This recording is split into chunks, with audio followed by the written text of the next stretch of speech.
Pada zaman dahulu, hiduplah dua bersaudara bernama Hansel dan Gretel. Ibu mereka telah meninggal saat mereka masih bayi. Mereka tinggal bersama ayah mereka di sebuah pondok di hutan. Ayah mereka mencoba bekerja sebagai penebang kayu dan merawat kedua anak itu secara bersamaan.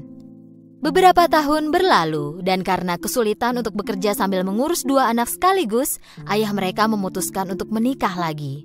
Istri baru penebang kayu ini berasal dari keluarga kaya dan dia membenci kenyataan bahwa suaminya miskin dan dia harus tinggal di pondok tua reyot di dalam hutan. Ditambah lagi dia sangat tidak menyukai anak tirinya. Pada suatu malam di musim dingin, ketika mereka akan tidur, Hansel dan Gretel mendengar ibu tiri berbicara kepada ayah mereka. Bagaimana kita melewati musim dingin ini? Kita tak punya cukup makanan. Jika kita tidak menyingkirkan kedua anak ini, kita semua akan mati kelaparan. Ayah mereka menentang ide itu dengan marah. Tak perlu bertengkar. Aku putuskan besok kita bawa mereka ke dalam hutan dan tinggalkan mereka di sana. Mendengar itu semua, Gretel mulai menangis.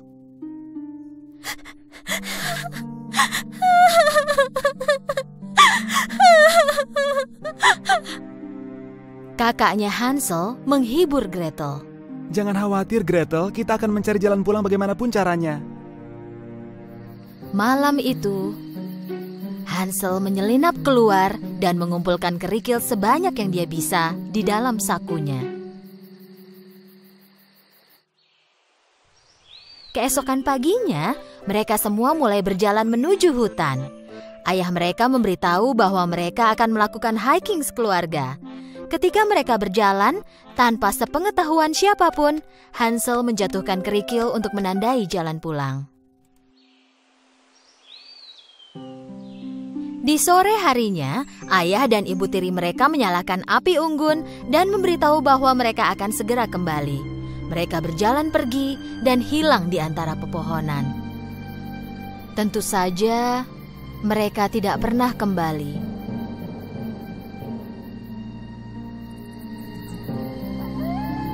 Ketika malam tiba, suara yang menakutkan dari hewan liar di hutan mulai menggema di sekeliling Hansel dan Gretel.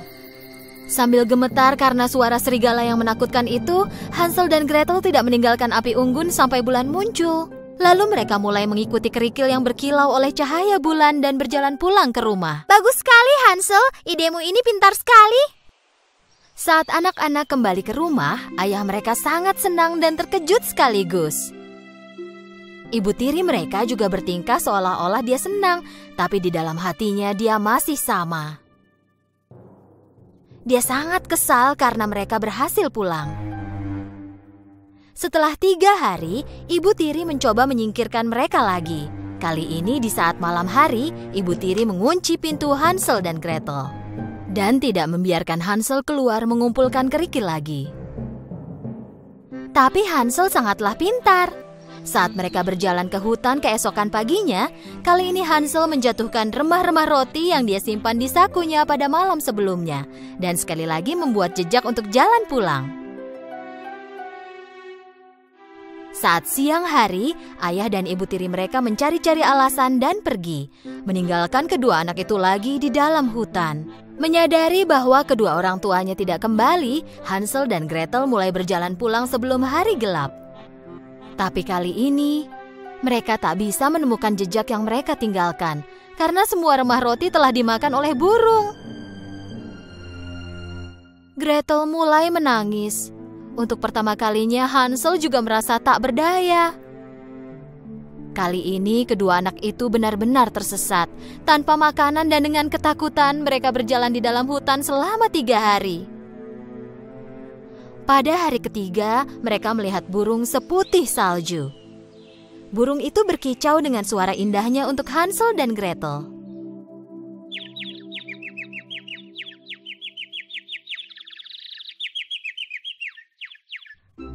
Mereka jadi lupa akan rasa lapar untuk sesaat dan mulai mengikuti burung itu. Burung itu membawa mereka ke sebuah rumah yang terlihat lucu. Dinding rumah itu terbuat dari roti. Atapnya terbuat dari kue dan jendelanya terbuat dari permen. dan dilapisi dengan krim warna-warni di seluruh permukaannya. Hansel dan Gretel tak bisa mempercayai apa yang mereka lihat. Rumah itu terlihat sangat lezat. Kedua anak itu lupa akan rasa lelah mereka dan mulai berlari ke arah rumah itu. Baru saja mereka akan memakan sebagian dari rumah itu, mereka mendengar suara dari dalam. Oh, siapa yang mau memakan rumahku? Mereka melihat seorang wanita tua yang mungil dan manis berdiri di pintu. Saat Hansel dan Gretel memberitahu wanita itu apa yang terjadi, ia merasa kasihan dan membiarkan mereka masuk. Bagian dalam rumah itu sangat berbeda dengan bagian luarnya. Ruangannya gelap, menakutkan, dan terasa ada sesuatu yang salah. Tapi karena mereka sangatlah lelah dan lapar, kedua anak itu tidak terlalu memedulikannya. Wanita tua itu membawakan berbagai jenis makanan untuk mereka, dan kedua anak itu makan dengan sangat lahap.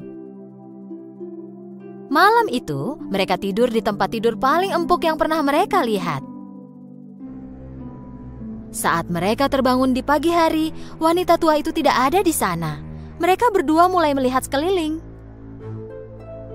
Di ujung koridor, mereka melihat sebuah pintu kecil. Ketika mereka membuka pintu itu, ada banyak kotak yang penuh dengan emas dan harta di dalamnya.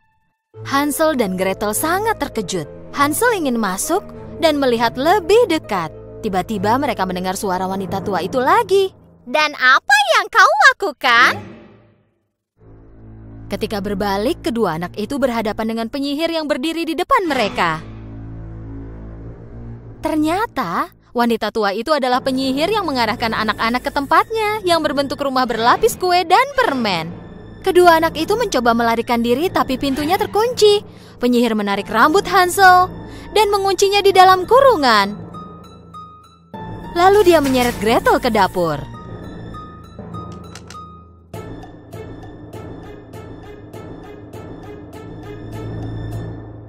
Kakakmu terlalu kurus.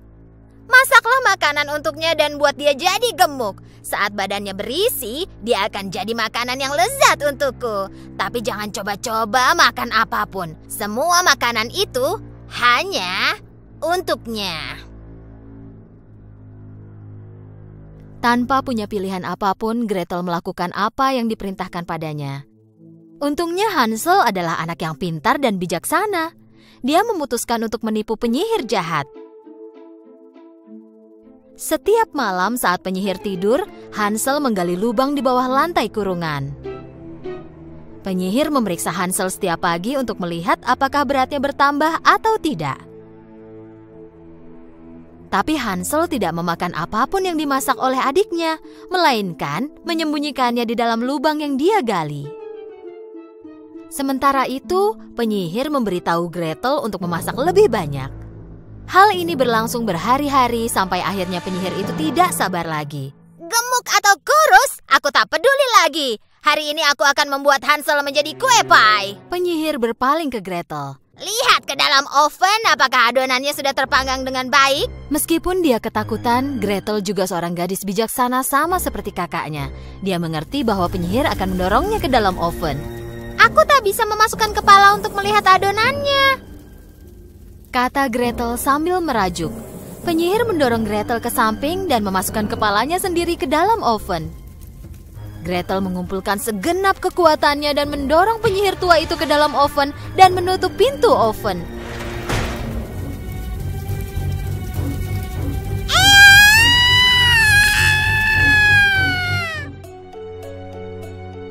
Gretel tahu tempat penyihir itu menyembunyikan kunci.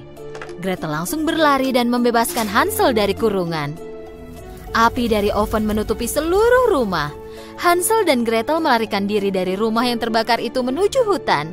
Tapi mereka tidak tahu hendak pergi kemana. Tak berapa lama mereka tiba di sebuah sungai. Seekor angsa raksasa membawa mereka satu persatu menyeberangi sungai itu.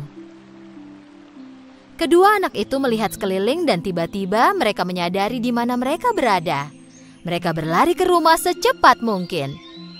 Ketika melihat anak-anaknya, sang ayah sangat senang.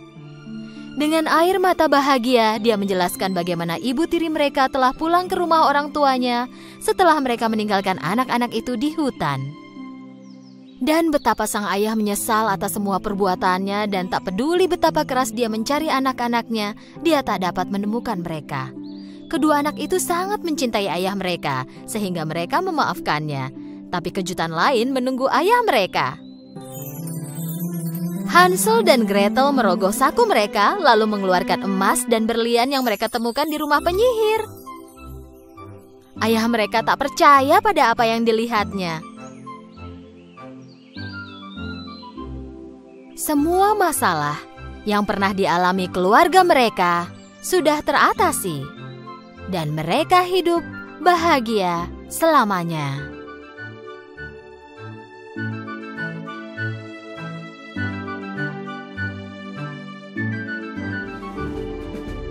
Di negeri yang jauh sekali, tinggallah seorang pemilik penggilingan padi dan ketiga putranya. Saat meninggal, dia mewariskan penggilingan itu kepada putra pertama dan keduanya, dan mewariskan seekor kucing kepada putra bungsunya. Putra bungsu sangat sedih. Tidak seperti kakak-kakaknya, dia tidak mungkin bertahan hidup dengan warisan yang dia dapatkan. Putra bungsu melihat kucing itu dan berkata pada diri sendiri, "Apa yang bisa kau lakukan dengan seekor kucing? Kau bahkan tak bisa memakannya." Tapi tiba-tiba terjadi sesuatu yang tidak terduga. Kucing itu berbicara. Tuan salah sangka tentangku. Aku bisa menjadi sangat berharga untukmu. Putra bungsu terkejut melihat kucing yang berbicara. Dia pun bertanya dengan gemetar, Kau bagaimana mungkin? Jika Tuan membawakan karung kosong, sebuah topi, dan sepasang sepatu boot untukku, akan kutunjukkan caranya.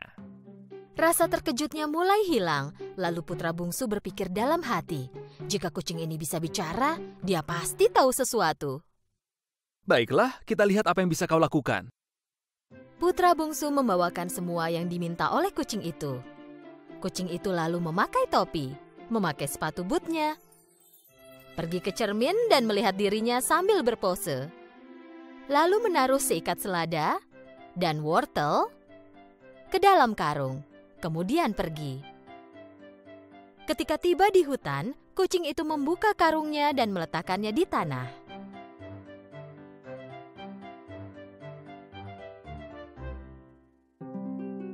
Tak lama kemudian, karena mencium aroma segar dari sayuran, seekor kelinci muncul. Untuk dapat makan selada dan wortel dalam karung, kelinci itu masuk karung. Lalu kucing lari dan mengikat karung itu dengan kelinci terjebak di dalamnya.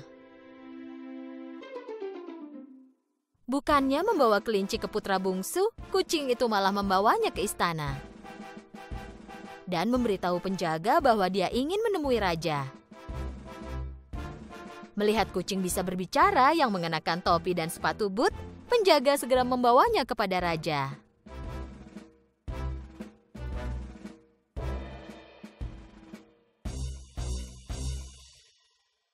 Yang mulia, saya persembahkan hadiah dari Pangeran Karabas untuk Yang Mulia. Tuan saya, Pangeran Karabas, baru saja menangkap kelinci ini untuk Anda.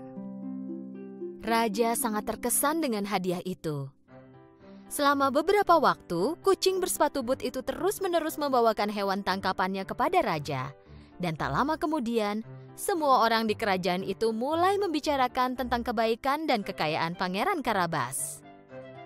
Hari berlalu, dan rasa ingin tahu raja semakin bertambah. Jadi dia bertanya pada kucing itu,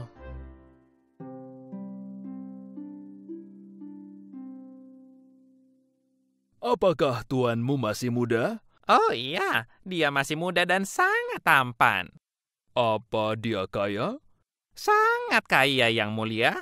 Dia akan sangat senang menyambut Anda di istananya. akhirnya raja dan ratu sangat senang mendengar bahwa mereka akan bertemu dengan pangeran tampan ini.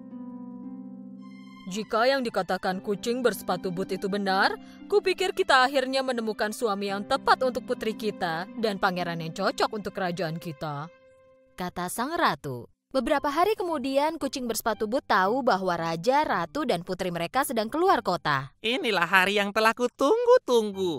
Kucing itu berlari ke tuannya.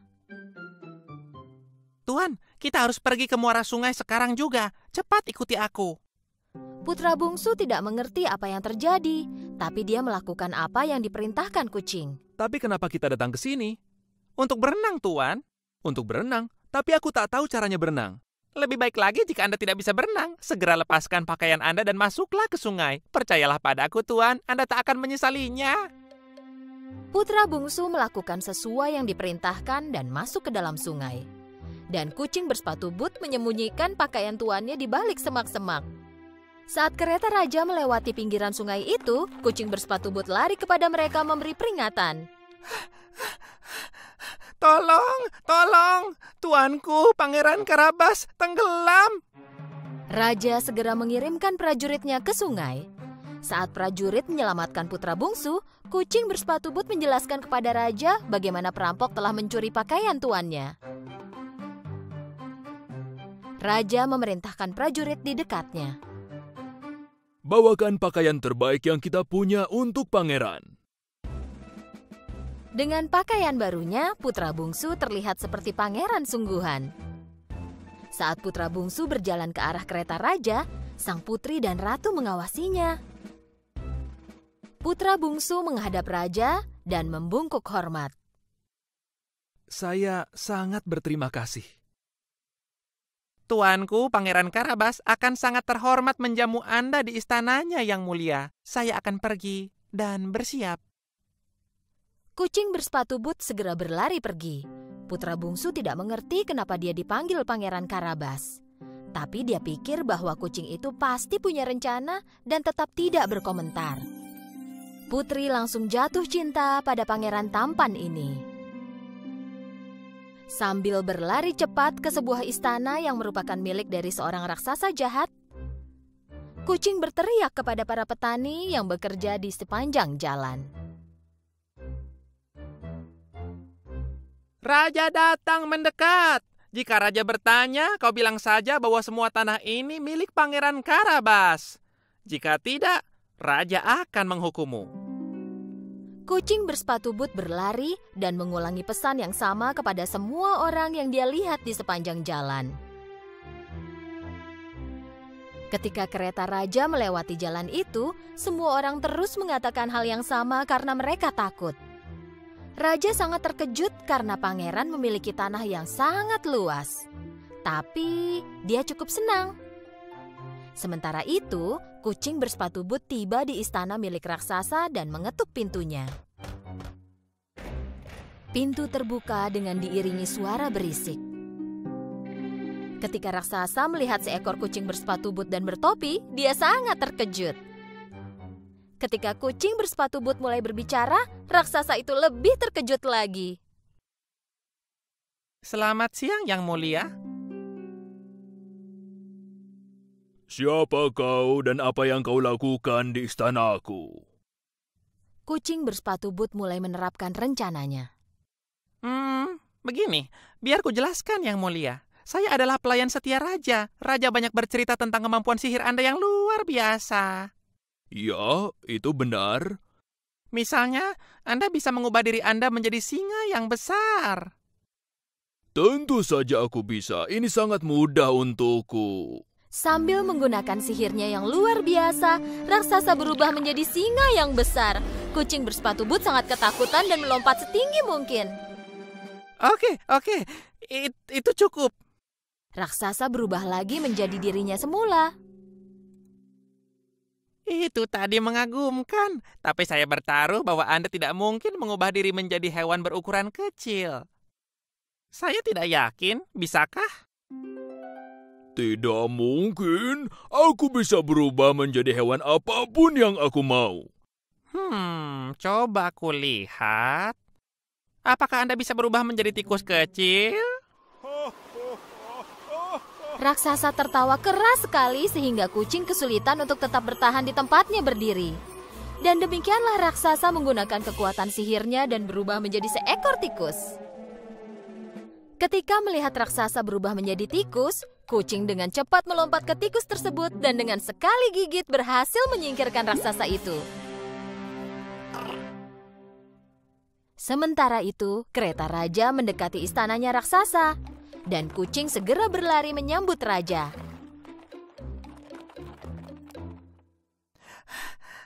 Yang mulia, istana tuanku Pangeran Karabas siap menyambut Anda. Silakan masuk. Raja, ratu, putri, dan tentu saja putra bungsu memandangi istana itu dengan takjub. Saat berjalan ke arah istana, ratu bertanya pada putra bungsu.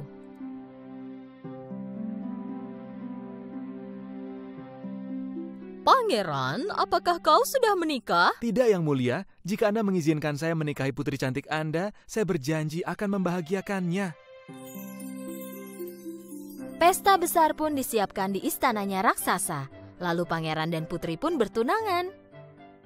Tak lama kemudian, mereka menikah.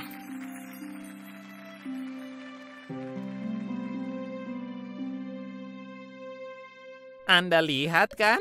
Sudah kukatakan betapa saya akan berguna untuk tuan. Sejak saat itu, kucing bersepatu boot terus menjadi pelayan setia pangeran. Bersama-sama mereka hidup sebagai orang kaya dan sejahtera.